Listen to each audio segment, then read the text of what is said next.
La volonté de se transformer au numérique est venue d'un constat assez simple. C'est la remarque à la fois des participants dans notre domaine et puis des donneurs d'ordre dans les entreprises. Elle nous disait « ce que vous faites est bien, simplement il faut un côté novateur ». C'est venu d'un deuxième constat aussi, c'est que les budgets formation dans les entreprises étant en baisse, eh ben, on a été contraint également de baisser les moments de présentiel, donc l'animateur face au groupe, et de le remplacer par des pédagogies digitales.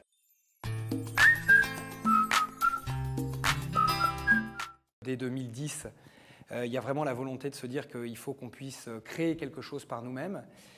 Alors ça se traduit en termes, on dira, de transmission, je dirais, de cet état d'esprit aux collaborateurs.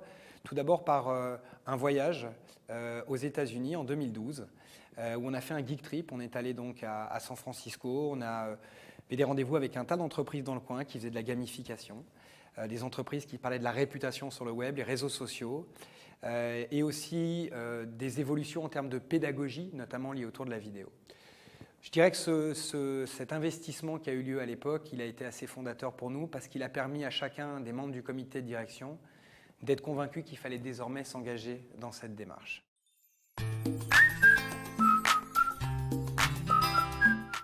Je crois que ce qui fait qu'à un moment donné, les collaborateurs suivent, d'abord, il faut que les dirigeants aient chevillé au corps le sentiment que c'est la voie à suivre.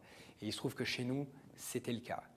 Ensuite, il faut créer une culture qui soit une culture à la fois où finalement on va être dans l'expérimentation. Et si l'expérimentation n'aboutit pas, on n'est pas dans l'erreur, on est dans le chemin à suivre. De temps à autre, on a des collaborateurs qui viennent nous voir et qui disent « voilà, j'ai appris qu'il y avait ça, est-ce que je peux participer à cette journée je voudrais me former sur telle pratique ».